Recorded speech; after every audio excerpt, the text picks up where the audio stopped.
This is Street Knowledge with Chris Graham. Welcome to the podcast. Chris Graham and Scott German, and we've got a lot to go into on this UVA Sports podcast. First, we'll start with the UVA basketball win on the road out South Carolina. First of two games for our program's basketball first, football coming up in a few days. And Virginia getting the win, 69-52 was the final. A game that was close for a while. I guess you could say that about most UVA games, though. This is not a good South Carolina team. A couple years ago in the Final Four, but the program's really fallen off the last year and a half or so. But they hung around and made it a game for a while. But UVA then with the big 17-4 run middle of the second half. Ty Jerome 25 points. Kyle Guy 18 points. Mamadi Diakite 10 points. And then DeAndre Hunter 5 points. So a lot to get into with this one, Scott. First, your impressions. I think as we were chatting right before we got on the air here, it was ugly. 17-point win on the road against an SEC school, but it felt like sort of an ugly win. And I think your comment about hey, it wasn't that long ago we would be jumping up and down celebrating a win like this. And I think that's true. Because I believe our expectations, the bar has risen so drastically high that we're very critical. We try to critique things a little maybe too much. The bottom line was we went on the road, played a SEC team in their arena, and won the game going away. And I think again, were we perfect? Was it a well-played game? No, by no means. And those things that we know we have a coach for will correct. But, I think at the end of the day, you have to take the win, move forward, and try to correct some of the things that we didn't do well tonight. But, I'm at the front and center of that line of the spoiled fan base because I'm sitting there texting you and critiquing, oh my gosh, we're just terrible. We couldn't put the ball on the post if we were standing, right there on the beat. Those things happen. We also had coming off a 9-day break, starting rotation different, which we'll get to in just a little bit. I think everyone was shocked at what happened. First substitution off the bench, I believe. So, take a deep breath, get a cold drink, get a cold beverage, and you realize we beat a team that was in the Final Four a couple of years ago by 17 points on their home floor after having not played in almost 2 weeks. And I think that kind of should calm everyone down a little bit and say at the end of the day, we're 10-0, coming back home. We got 2 games to play in the confines of JPJ before we hit the road to ACC play. So things are okay for Virginia basketball. So let's look at the things that went well in this game. At first would be the obvious one would be Ty Jerome, 25 points, 9 of 15 shooting, 7 assists, 2 turnovers in 36 minutes. I also had 6 rebounds. I forgot to include that in the story I wrote just and posted a few minutes ago. And he had 13 in a row at one stretch in the first half. He had some big baskets in the second half. Ty was Ty. Kyle Guy was Kyle Guy. 18 points, 5 of 11 from 3. No assist, 37 minutes of play.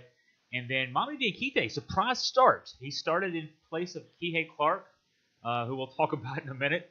He started, and then the move was to have DeAndre Hunter back in the backcourt instead of playing in the 4. Diakite was in the 4, and Hunter was back in the 3. Diakite had some good numbers, 10 points, 5 of 6 shooting, 22 minutes of playing time. He also did a good job on Chris Silva, the big guy for South Carolina, held him to.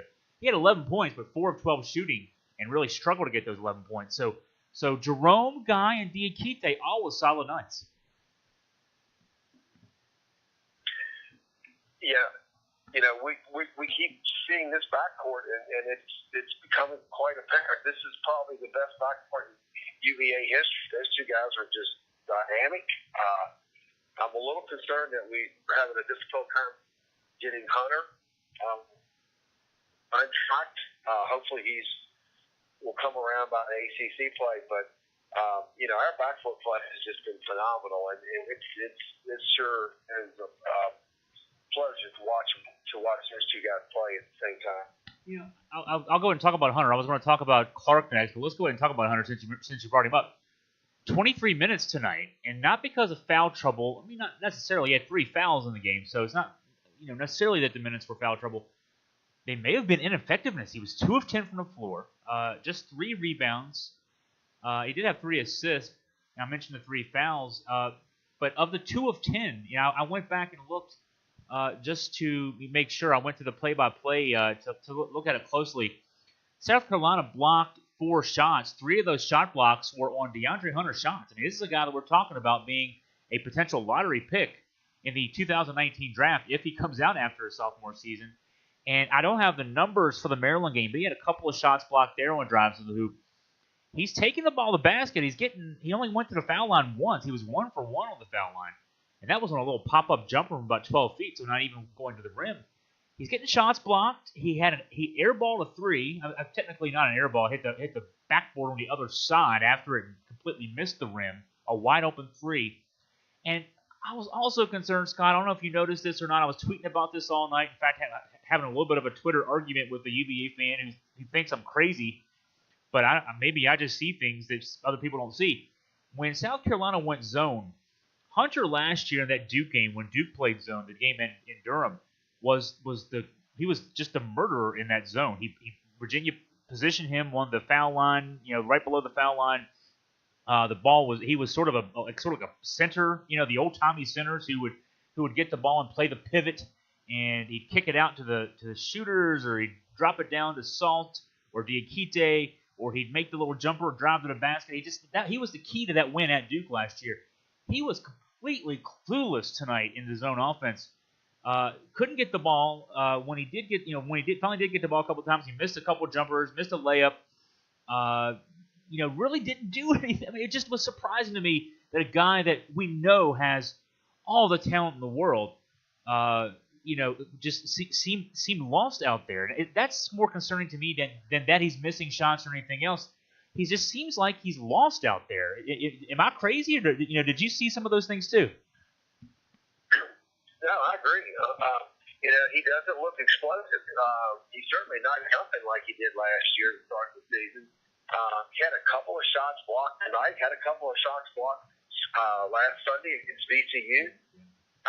The only thing different that I wonder, and I was thinking about doing tonight's game, he's certainly playing himself out of a lot of money because he's 10 games into the season. Now, a lot can happen when the stakes are amped up considerably. We start playing ACC games, and the scouts start turning out in droves to watch these kids.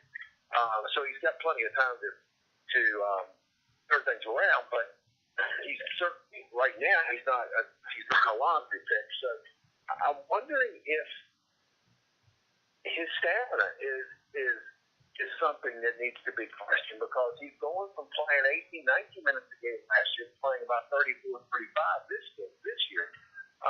That's the only thing I can think is different. That's different is that he's being asked to play more. So I'm wondering if that could be affecting him, because just looking at all the other factors, that's the only thing that's significantly different. Yeah, I wonder too. Like tonight, he played at the 3. When you bring Diakite, you have Diakite Salt in the front court. He's playing more of a backcourt role in the Virginia offense, and on the defensive end too. The difference between 3 and 4 is you're playing post guys on defense. You're running through screens on offense versus being in the post on offense and fighting down low on defense.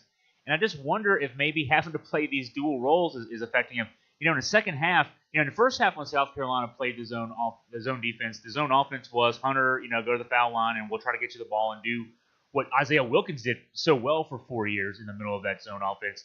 Isaiah doesn't have, maybe a quarter of the athletic ability that Hunter has, but he knew how to play zone offense in that position, in that pivot position. And, Hunter didn't play it very effectively. Second half, Braxton Key was the guy that Tony inserted in that spot at the foul line. And actually, Hunter was just kind of floating around the perimeter. Hunter is not going to be very effective floating around the perimeter. He can make the three-point shot, but he's not a guy you want out there, and that's the only thing he does for you. He's a better three-point shooter when he's sort of catching it and and walking into that shot after penetration. He's not just a guy that you're going to really rely on to shoot threes over a zone. So, I'm totally flummoxed by that. I'll say something else that threw us both for a loop. We texted about this early in the game. Kihei Clark, we mentioned his name. He played, not just play. He played 24 minutes with a cast on his left wrist. He had surgery 9 days ago. What the heck is going on? Scott, I think we agreed on this. This is concerning to me that he's playing 24 minutes 9 days after surgery. And, I was talking to one of our colleagues today at the signing and press conference, and he remarked that yesterday he saw G.A. Clark, and he had a cast on that looked like he had maybe had really, really major surgery. He had a cast up to his elbow. It was like padded, and it just looked awful. And we were talking about maybe that's a little more extensive surgery than what was reported, and maybe he's going to be out for considerably longer. That was the consensus today, this afternoon at 4 o'clock. And then he comes, he dresses. I'm thinking, okay, they just dressed him out just to have him on the bench. And then he's like the first sub in off the bench. I'm thinking, what in the world is, we talk about risk reward factor, what could possibly be the reward factor about playing him in this game less than 2 weeks after having surgery for a broken wrist? I don't get it. Now, I've said all that. I have tremendous faith in the UVA orthopedic folks. They work on me. I'm not a highly talented athlete, but they help me. So I'm certain that they cleared him to play. But on the other side, why play?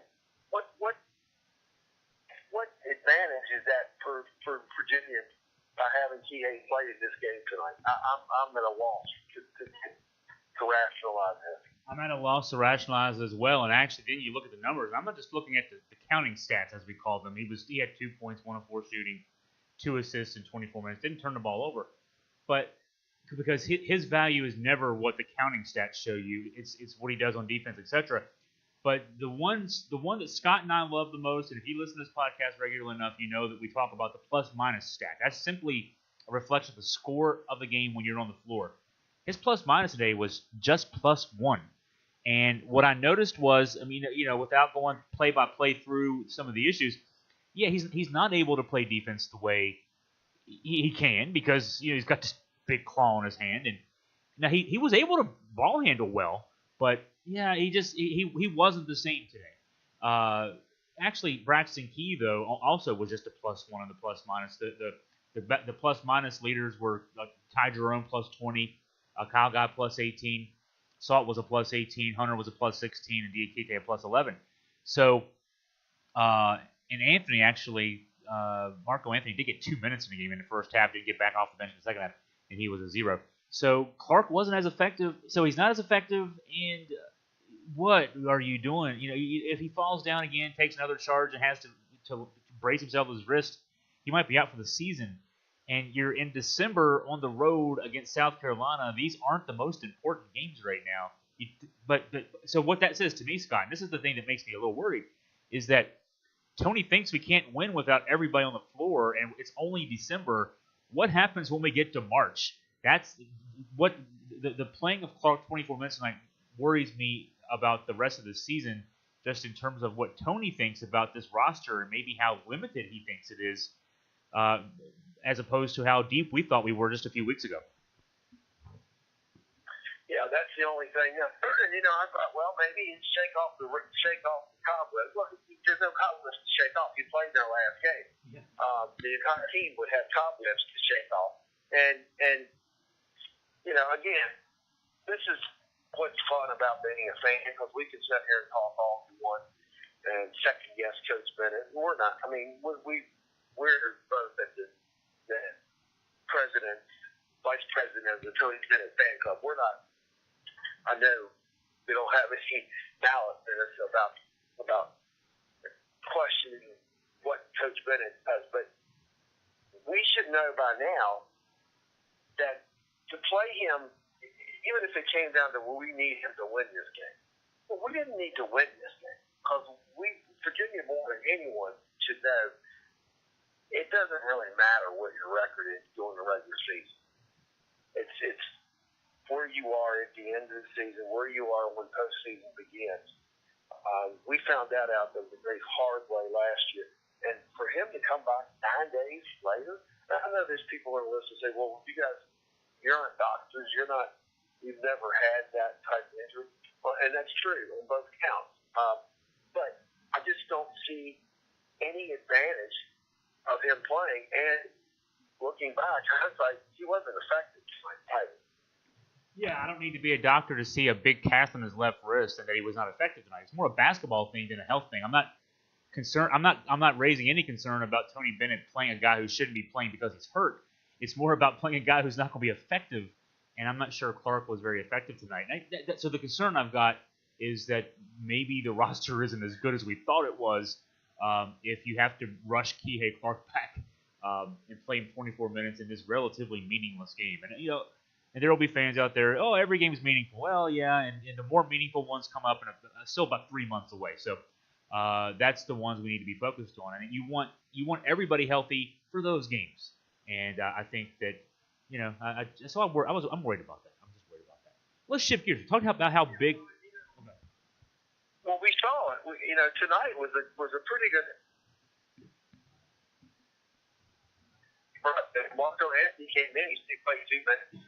I know I think he had at least one turnover, and he had another one that just was a bad sloppy pass that luckily got distracted by a South Carolina defender and went out of bounds, and it didn't result in a turnover. But Marco Anthony certainly didn't get any playing time tonight. He pulled and never came back.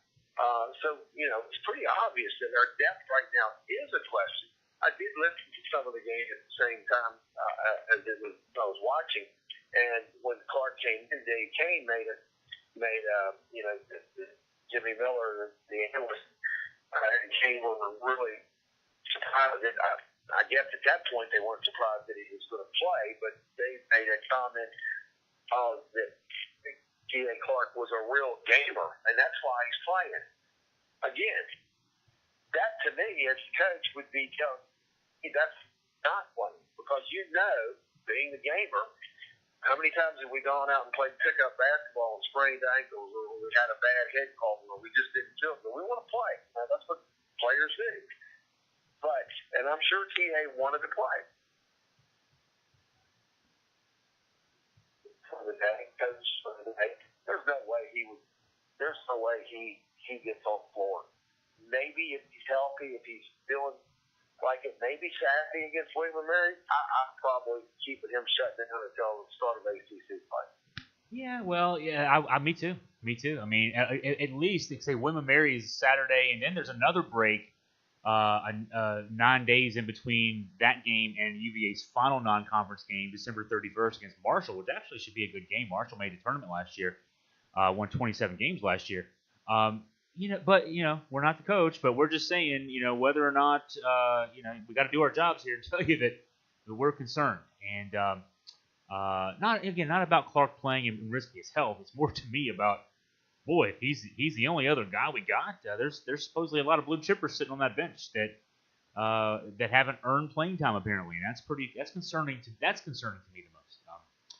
So let's shift gears. Scott, you talked about how you were at the signing day press conference. They also some talk there with Coach Mendenhall, not only about the 20 signees that came in today. What a busy first signing day, a lot busier than last year's first signing day across the country and in Virginia. But also talking about the Belk Bowl. Let's start with the signings. This class, boy, it's ranked well. The Rivals has the class 32nd in the nation, 5th in the ECC. And by far, Bronco Mendenhall's best recruiting class, not only at Virginia, but in his coaching career. At BYU, he never really was higher than the low 50s nationally in his time at BYU. Won 99 games in 11 years out there with those recruiting classes. So his first couple at Virginia were in the 50s, 60s range. and now a 32nd rated recruiting class, 5th in the ACC, three 4-star players. I'm sure the mood today, I would assume at least, that the mood today over at John Paul Jones Arena for the press conference was pretty exultory. Well, it was, and Coach Mendenhall was, you could tell it, he was extremely pleased with the recruiting. 19 signees, and I think they got a late one tonight. A kid that had flipped from a Temple commitment, three-star player, so maybe up to 20 by now. And a solid class. And if you look at where this program was, where we have come from in his time at UVA, I would say if you're going to grade this recruiting on a curve, if you base it on where we were, then I'd give this recruiting class an A. Just based on what Mendenhall was working with when he first took over 3 years ago. And he basically said they recruited on a need basis, where they went out and recruited players to fill slots that they needed. He talked about his quarterback recruiting philosophy, and that they were going to recruit a quarterback every year because they felt like he needed that in the pipeline to make that natural progression.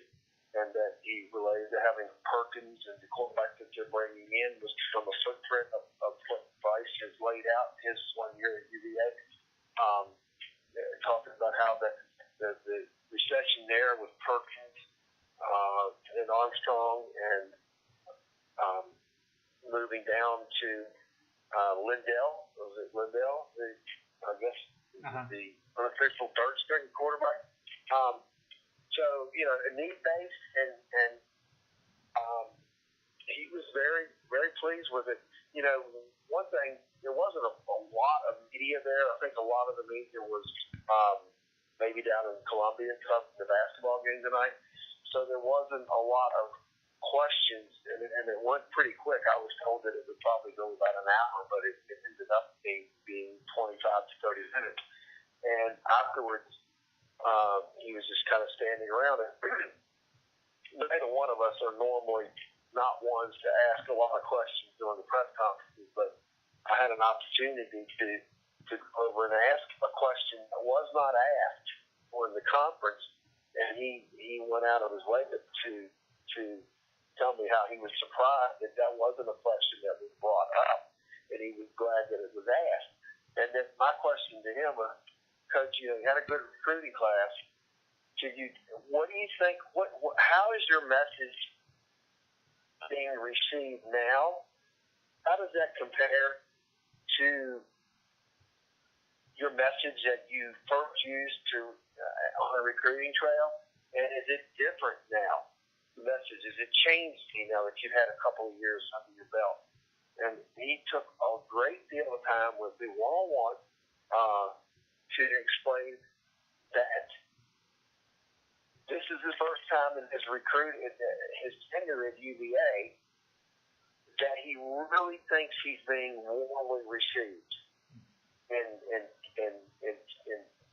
potential players' homes, by his family, by the cousins, by the brothers, and that he attributed that to success, and that success lends itself to success. Success that they're having on the field, going from 2 wins to 6 wins, 6 wins to 7, and you and I both know that 7 could have just as easily been 9.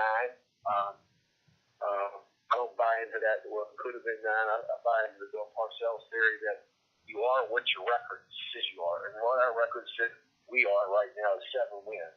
But we also know we kind of wrapped 2 of those at the end of the season. Could have had 9 wins. He said that the message is being warmly received, and that the biggest shift in their recruiting philosophy is now they're learning to utilize their resources, and they know how to better look for fits to the school.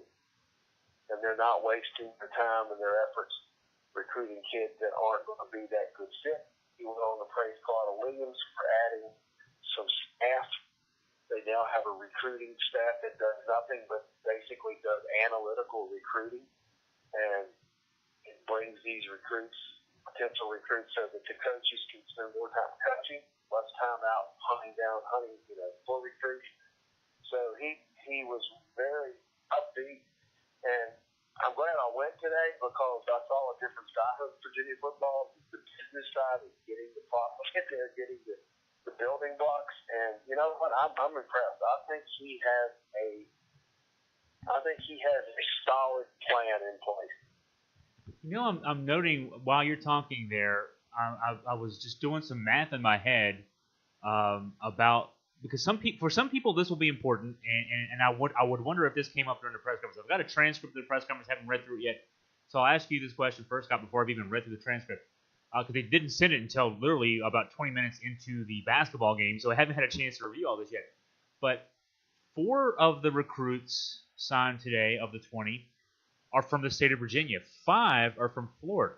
Now, for some folks, they'd say, gosh, you got to recruit your home state. You got to get the kids from the 757. That's all we heard from Mike London for all those years. You got to recruit the 757. You got to recruit Richmond. 4 kids from Virginia. Now, there was one from D.C., so maybe we can count that. We'll say 5 from Virginia to count D.C. But 5 from Florida. I see Texas. I see Georgia. I see Louisiana. You know, I see. So it's a national profile. Of course, maybe the highest profile recruits from Cincinnati, Ohio. Jawan Briggs, the 4-star defensive tackle, the second best defensive tackle in the country, who is going to play in there's an All-Star game coming up that we wrote about this week. So was that a question? And what is your sense? How important is that you have more numbers from the state of Virginia?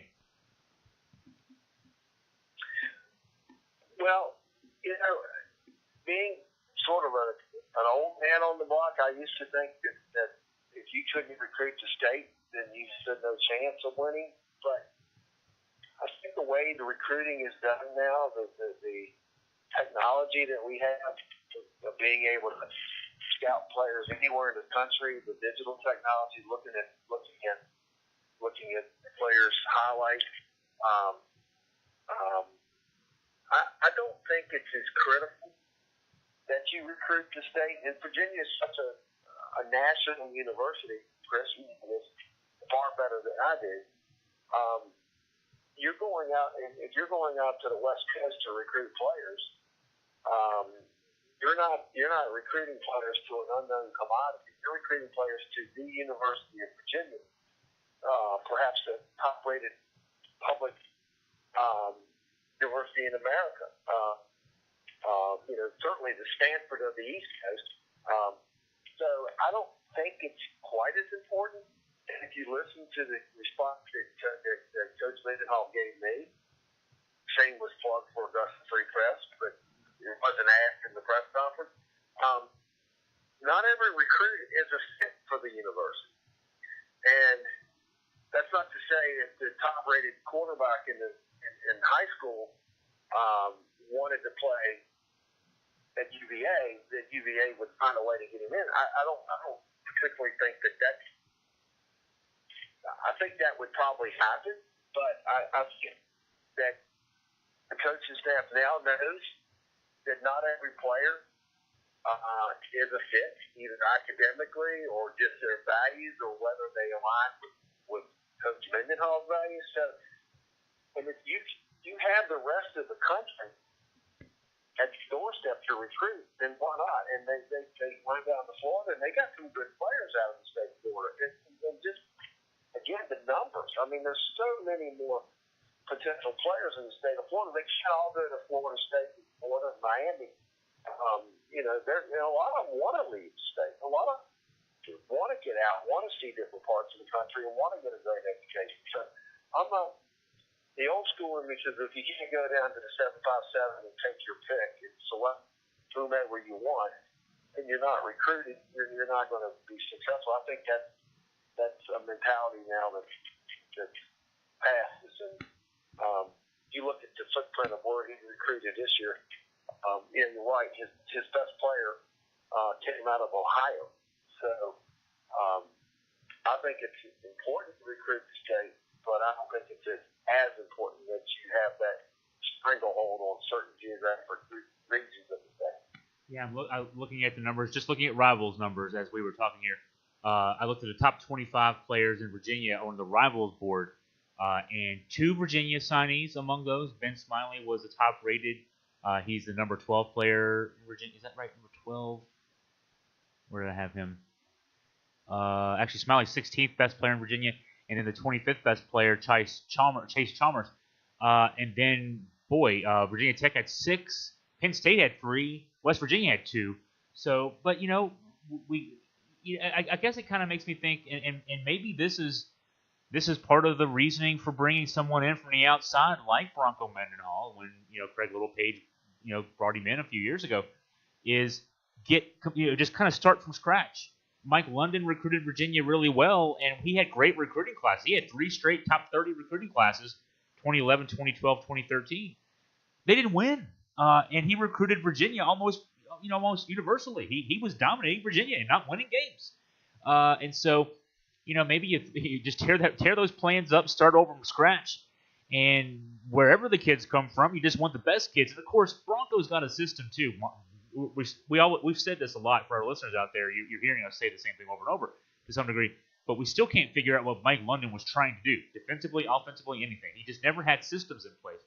Bronco has got a system. His offense with Robert and I, the offense is a spread offense with a dual threat quarterback, big wide receivers. You look at the recruits on this list here. You've got a 6'5" receiver, a 6'4" receiver, another 6'3" receiver.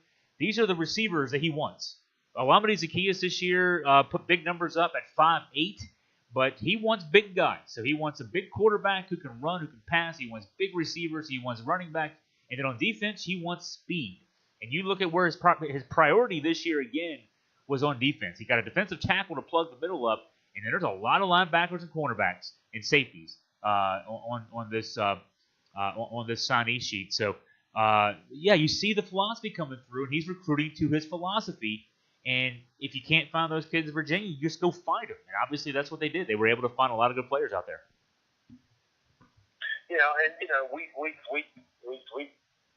We beat this horse to death and bring it back and beat it again. But we're talking about Mike London. Mike was a great guy, but let's face it, Mike had no plan. He had no blueprint. You can see the blueprint that Mendenhall has. It's very clear. He talked about speed on offense. He also said the reason you recruit speed on defense.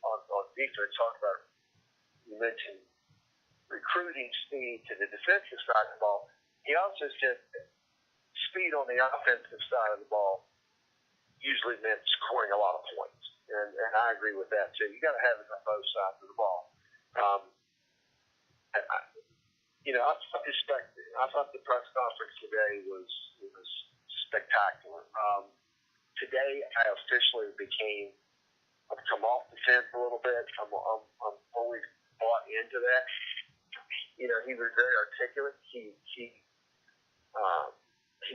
answered each question instead of just rambling out some mundane, fill in the blank type responses. He had a direct answer to every question. He almost single-handedly went down the list of players, talked about seeing them play in person, talked about the fit with the university. I think there's a lot of, he went out of his way to praise Carl Williams for investing in the infrastructure of the program. He explained how much to what benefit having these recruiting coordinators were, that they do nothing but coordinate recruiting efforts. They don't coach. They're not coaches. They're analytical people. And what they do is they free the coaches up so much time to just coach and evaluate and help players become better players. He has a plan, and I like that. I really do. It's so much different than what we had gotten used to seeing with the previous coach. So let's talk some Belk Bowl real quick as we wrap things up. I know there's one bit of news. Hasise Dubois on the injury reports as we're going through the bowl practice season. I think the word is, as of now, that we don't know his availability for the Belk Bowl. But I know that was one bit of news from today's presser about the Belk Bowl. Yeah, that was brought up in the second half of the news conference. They talked of the conference. They focused on the Belk Bowl, and he mentioned that the ball was hurt in practice today, and he went into he did not elaborate. He basically said didn't know the extent of the injury, but we get more details later today. So we don't know, whether it was a sprained ankle or what. But that's a player we need help. We need him. He compared to so the question was asked, was there a comparison to any of our opponents that we played this year? And he compared South Carolina to NC State both offensively and defensively. Said they ran a lot of the same schemes offensively, defensively. And we played NC State early in the season. We had chances in that game. I don't think that was a nail biter, but we certainly had chances to win the NC State game. So State gives up a lot of points. They've got a dynamic offense, but he also alluded, and this is something that I really thought was important. He didn't refer back much to the Military Bowl, but it was almost like, okay, I think last year our guys were just so excited to be going to the bowl. Now this year it's time to win. And that is important. You move forward, you come away with a win in that game. We talk about it being an exhibition game. I don't think it's an exhibition game. I think anytime you put on your uniform, you're playing someone other than yourself in the spring game. That's not an exhibition game. It's either going to be 7-6 at the end of the season, or they're going to be 8-5. And an 8-win season is just going to help keep this momentum going to next season. It's also going to help them fundraising. They're embarking on a journey to raise millions and millions of dollars to help improve the infrastructure of the football support facility. So this is a huge, very important football game for the school. Oh, I got to do some business here now. We're talking Belk Bowl on a podcast, so I've got to do a live read, actually 2 live reads. Augusta Free Press coverage of the 2018 Belk Bowl was presented by Bear Creek. Bear Creek Building Community. It's wintertime, but spring will be here before you know it. Imagine gathering with friends and family for that first barbecue on your new deck. Bear Creek builds custom backyard structures that bring people together. Get started now at bearcreek.co. And one other sponsor, AFB's coverage also sponsored by Studio 3.6 on East Market Street in Charlottesville, where hair dreams come true. Over Leah Sampson, yes, that last name should be familiar. Her father is Ralph Sampson. Brings her passion for people, hair, and creativity to the salon. Mention this ad for $10 off salon services of $50 or more. Book your appointment online at studiosalon36.com. So there's, Scott, I just did some business. That's probably making you happy too, because you sell the ads for us here. So, we're going to be at the Belk Bowl in just a few days, 10 days from now. And we thank Bear Creek and Studio 36 for their support of our coverage. Absolutely, and so I've already contacted one of our sponsors, Bear Creek, because I need some yard work done. I need a patio built, and you know what? I'm going to give it the first shot at it. So there are tangible benefits for this. That's right, and I've known Brian Menninger, the owner of Bear Creek, co-owner of Bear Creek, for a long time, and he'll do a good job. So hey, look at that. He's already getting some benefit out of that sponsorship. And so listeners out there, bearcreek.co, and then also studiosalon36.com, and we can point you guys in good directions for both there. And well, Scott, let's see, we've talked Belk Bowl, we've talked football recruiting. We've talked basketball. This is among our more densely packed podcast of the last few months. So, anything else on your mind as we wrap things up? Looking forward to going back to JPJ Saturday. In-state game against William and Mary, and then Christmas. So this is a fun time of year. We got a bowl game to look forward to. Man, I tell you what, Santa Claus has been really good to me, Chris. For our listeners out there, as we wrap up, you can go to our website. I've got my game story from the UVA South Carolina basketball game tonight. Also coverage of signing day, and we'll have previews of UVA William and Mary. We'll have live blog and game coverage there as well. And Scott and I will do a Facebook Live after that game since we'll be together at JPJ. A lot coming up, as Scott mentioned. It feels like Christmas now, and it feels good to be back after that exam break. For Scott German, I'm Chris Graham signing off. Wahoo wah.